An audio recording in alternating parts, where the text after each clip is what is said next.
გამარჯობა. დღეს მინდა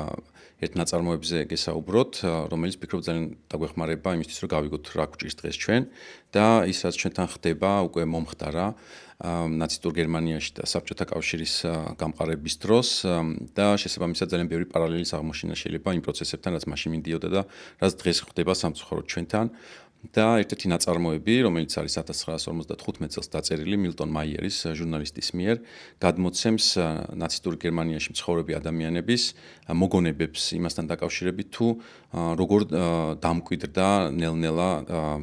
ჰიტლერის ძალაუფლება გერმანიაში. ნაწარმოებს ქვია მათ ეგონათ, რომ ისინი თავისუფლები იყვნენ, გერმანელები 1933-45 წლებში. და სათაური უკვე მეტყველებს იმ ილუზიაზე, რომელშიც იმ პერიოდში უწევდათ გერმანელებს ცხოვრება და რომელშიც სამწუხაროდ დღეს ჩვენი რეჟიმი აცხოვრებს საკუთარ ამომრჩეველს და მის მე-13 თავში, რომელსაც ქვია და მე უკვე ყველაფერი გვიან იყო, არის მოთხრობელი ამბავი მის შესახებ, თუ როგორ შეუმჩნევლად დამკვიდრდა ჰიტლერის ძალაუფლება და ერთ-ერთი, რასაც ეს მოთხრობელი ამბობს და ყვება, არის ის, თუ როგორ გაიმიჯნა ნელ-ნელა სახელმწიფო და მმართველობა ხალხისგან. და ერთ-ერთი ეს სტრუქტურული შემადგენელი ამ ტოტალიტარული სისტემის და მისი გამყარების არის ის, თუ როგორ შემოაქვს პოლიტიკაში რეჟიმს ნელ-ნელა სიტყვა საიდუმლო და როგორ აქცევს გადაწყვეტილებებს, რომლებიც წესით პოლიტიკაში, საჯარო პოლიტიკაში საჯარო უნდა იყოს და ხალხისთვის გასაგები უნდა იყოს, როგორ აქცევს ამ შინაარსებს რაღაც საიდუმლოებად და რას ამბობს მთხრობელი, რომ ნელ-ნელა რაღაცა ფრაზების საშუალებით, მაგალითად, როგორც არის, ამას ვერ გაიგებენ მასები, ან ეს იმდენად ისეთია საშიში არის, რომ მისი გაჟღერება არ შეიძლება, ან ეს სახელმწიფო საიდუმლოება არის, რეჟიმმა მთელი პოლიტიკა გადაიტანა ჩრდილში და გამიჯნა შესაბამისად ის საჯაროობისაგან და მოქალაქეებს აღარ ჰქონდათ საშუალება, რომ წვდომა ქონოდათ იმ არგუმენტებზე, რომელიც წესით პოლიტიკურ ნაბიჯებს უნდა უმაგრებდეს ზურგს. ამ თვალსაზრისით რაღაცნაირად მოქალაქეები მიენდნენ რეჟიმს, ნელ-ნელა განცდა იმის, რომ რეჟიმს უნდა ვენდოთ, იმიტომ რომ სხვა შემთხვევაში რაღაც საშინელება მოხდება და რეჟიმის წარმომადგენლებმა და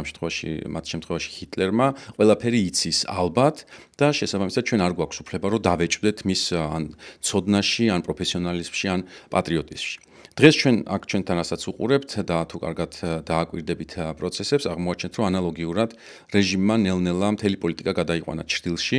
და მისმა მომრჩეველმაც არ იცის რეალურად რა ხდება, უბრალოდ იცის რა ხდება, მაგრამ არ იცის რატო ხდება ის როგორც ხდება და დამკვიდრდა მათ ენაში, როცა თქვენ რეჟიმის მხარდამჭერებს ესაუბრებით, ისეთი ტერმინები როგორიც არის, რომ აი უეჭველი გაგონილი მაქვს, რომ სადღაც რაღაცა ითქვა, ან იქ კაბინეტში შენ არ იცი, მაგრამ იქ რაღაც ლაპარაკი გაიმართა ელჩსა და პრემიერს შორის, ანუ ყველაფერს ყვებიან იმას, რაც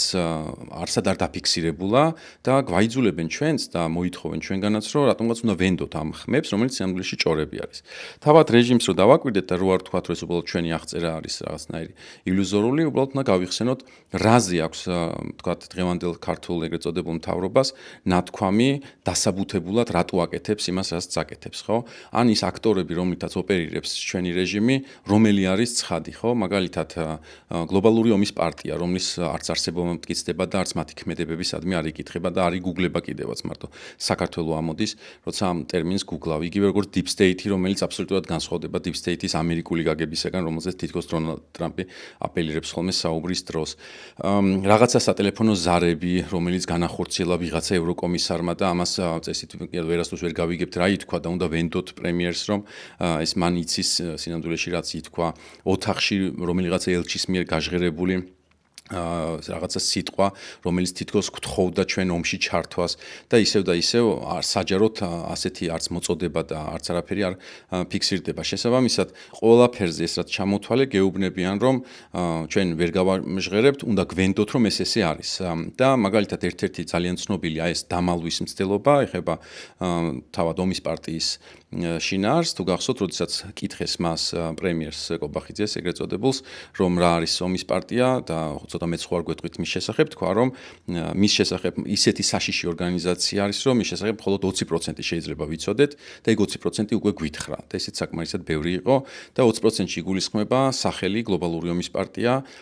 და არც მისი სურვილი რომ ომში ჩაერთოს საქართველო. რატომ უნდა ჩაერთოს, რა არის ამის ამოცანა, რა მეორე ფრონტი, ამას არ ხსნის, უბრალოდ გეუბნება რომ ცოდნა რომ არსებობს გლობალური ომის პარტია და გთხოვს ომში ჩართვას, არის ამ მთელი გლობალური ომის პარტიის შინაარსის 20%, რაც უბრალოდ მათემატიკურადაც სიგიჟე არის, იმიტომ რომ 80% მაშინ რჩება, არც ოფისი რო კონდეს მაგალითად გლობალური ომის პარტიას უკვე დამატებით 30% იქნებოდა წესით თუ სახელი 20% არის. ხო, ამიტომ აბსურდი არის თავიდან ბოლომდე, თუმცა მთელი არსიც ამ ტყუილის არის რომ კიდევ ერთხელ მოქალაქეებს რაღაცნაირად ადგილი მიუჩინოს ცხადი პოლიტიკის მიღმა და დატოვოს ის უმეცრებაში და კიდევ ერთხელ დაათმობინოს საკუთარი უფლება, გაიგოს მის მიერ არჩეული ან მხარდაჭერილი რომელიღაცა პოლიტიკური გუნდი რატო აკეთებს იმას, რასაც აკეთებს, რომელიც ეხება საქართველოს თითოეულ მოქალაქეს. ამიტომაც ისევ უბრალოდ აღწერა და გულახდილობა არის საჭირო ამის დასანახად, რომ სინამდვილეში ჩვენ ძალიან დიდ ტყუილს გვთავაზობენ და ამის დრამატული შედეგი მარტო ის კი არ არის, რომ ადამიანების გონების მიტაცება ხდება და მათი კონტროლი ბევრად უფრო ადვილი არის, არამედ ზოგადად ქართული პოლიტიკური ქსოვილის, ამ პოლიტიკური კულტურის